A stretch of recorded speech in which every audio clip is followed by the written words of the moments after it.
I want to create an intricate background, and because I have the CM650W model, I've got an absolute ton of, in the stencils, there's a ton of really cool, intricate designs here in the stencils. And I was thinking about the rose. The only thing with the rose is I would really only see part of it. So if I was going to do the rose, I'd want to do it as a stencil. So I need to make my choice. Do I want to go the stencil route, or do I want to go and do something like a more intricate doily type design for my background? That's step number one. You know, when you're thinking about doing a more intricate background, figure out if you think that it would be better to do something where, like, for example, this could be really lovely. We could blow this way up, cut it out of paper, and then layer some background papers. That could be a lot of fun. Or we could go the stencil route. There's not a right and a wrong. It's just a matter of what's going to work better for you for the scrapbook layout that you want to create, for the look that you're going for. Now, if you're undecided, or if it's really hard for you where you're going and you're looking at things and you're thinking, well, I'm not really sure. You know, there's so many great patterns in here. I'm not really sure if I would like something like this in the background or if I would like that. Here's what I would suggest. I would pick something. In my case, what I'm going to pick, my runner-up would be this one. And I'm going to blow it up. Okay, and then I'm going to set it. And look at it here. And sometimes when I look at it as like a full-scale page, I'll go, oh, you know what? No, that's not what I want. So sometimes just blowing it up in that way and just looking at it and thinking about the scale of it helps. Sometimes what will help is I'll go in and pick something that I know without a doubt. For example, let's see, this one would probably be a good one. I know without a doubt that I could use this as a design elsewhere on a different layout if it doesn't work. So if I can find something that I go, okay, well, I know I can use this a couple different ways. Okay, and I know that this would work out well for me in a few different possible ways, then I would go ahead and say, okay, and cut this out and have it to go, you know, as a backup or as one option for myself. Now, I don't know if that's going to end up being what I want or not. So I am going to go, I had that kind of, oh, you know, the stencil could be really cool. So I'm going to go ahead and cut the stencil, and I'm going to make it pretty big. And I'm going to make it pretty big because I may want to, let's see, I'm going to make it about there and say, okay. Now what I am going to do, because of my material, so first of all, I'm going to scan in my material. I have the stencil material here on the mat. And just making sure it's nice and flat on there. Sometimes it curls a little bit. Yep, it wants to curl up just a little bit. Don't worry about that. I had it on a roll, so it was all curly. But now that it's been scanned in, actually, it's holding tight to the mat. Okay, so I've got my stencil material on here, and this clearly fits. If it didn't, or if I needed it to be more straight, I could go in here and go right here. No, I had it right the first time.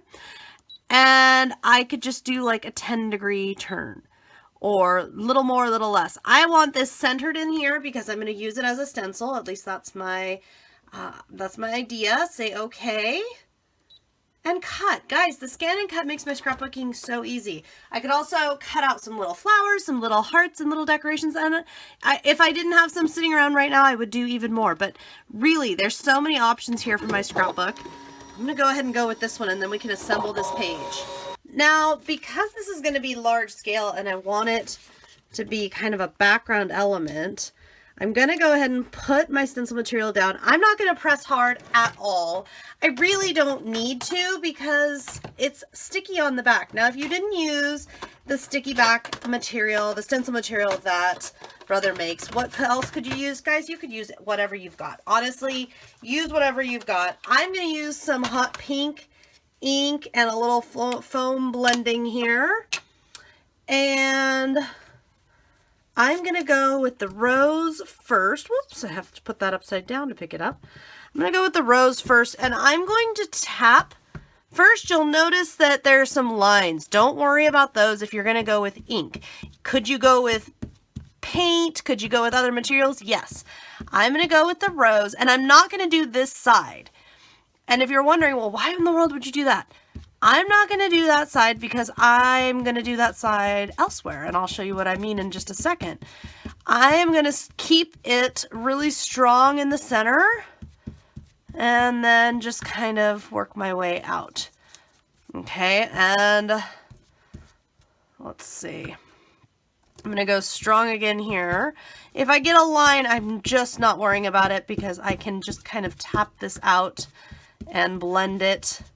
This is a very blendable dye ink, so I don't have to worry about that one bit. I'm just going to finish out those petals just to make sure. And if I want to add more color, look how much fun this is. Ugh, this is so much fun. What other materials could you use with a stencil? You can use whatever you want with a stencil. You guys, if you follow my YouTube channel, you've seen me do a whole lot of videos, a whole lot of things.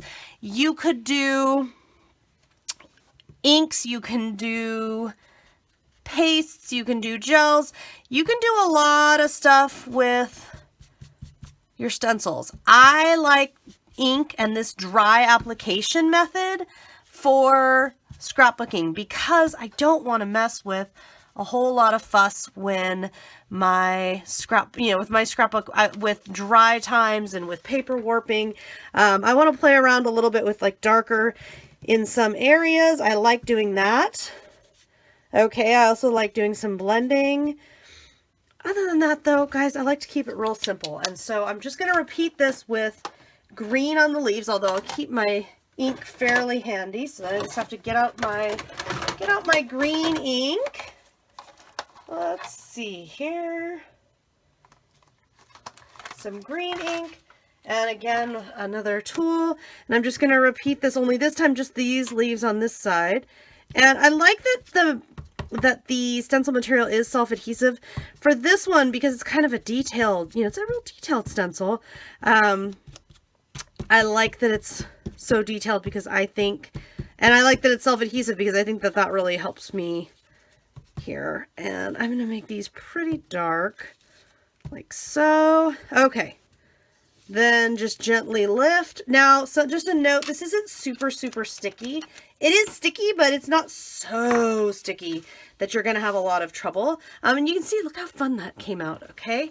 Now, I'm going to do this again down here. I think I'm only going to do it twice. And again, I'm only going to do the very bottom and the side. Why? Because I'm going to be putting a photo and mat and all this other stuff assembly in the middle. So I'm really just going to focus on that side. Oh, when I was taking this off, I broke this little bit down here. That's okay. Because it's adhesive, I can just press down. And I like to tap first sometimes. It depends on what I'm doing. But I like to get the little tap kind of going first because I find sometimes that helps me with applying without moving things all around. Okay. And could you do even more? Could you say get out some watercolor pens and get those going in here and blend those in as well? Could you get even more stuff going? Yes, yes, yes, yes, of course. You can do anything you would like as far as stenciling goes. There's a whole world to explore. What I'm going to do is just finish this up and then pull out my stacks of papers and embellishments and my photo, of course, and finish assembling this. So I've got some paper down here, some cardstock, got my photo, which is like 4.5 by 4. And I've just started adding some little bits and pieces. I've got some little threads, golden threads here that I'm dabbing on just a little bit of adhesive here and there, just enough to keep them set. Once it's dry, it'll all be set. And then I've got some little shapes cut out with my Scan and Cut that I'm adding in.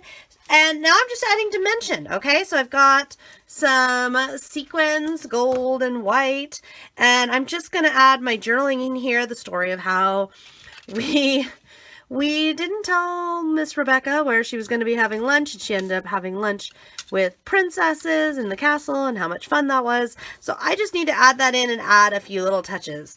But as you can see, I love how the stencil, and I love how, and like I was saying, how it doesn't all show up. In fact, this one, only the leaf shows up. You don't even see any of the other flower. That's okay. What you're going to find when you do this kind of background stenciling is sometimes that's how it's going to work. You're not going to see everything. You're going to end up covering up some bits and pieces, and that's okay too. So just going to add in some fun little bits and pieces, some little accents and embellishments here to finish this up, and I'll share a finished photo of the layout, and as well you can find more details over on my blog.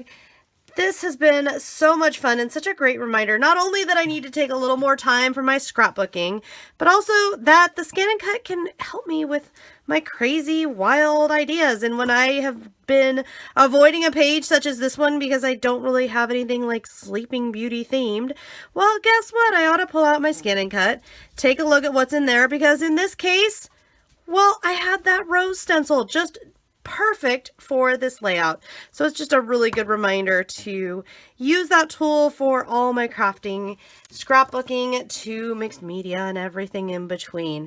If you've got any questions, comments, you can leave me or requests for future, you can leave me a comment on my YouTube or on my blog, shoot me an email, whatever you would like. Hope you've enjoyed this little video.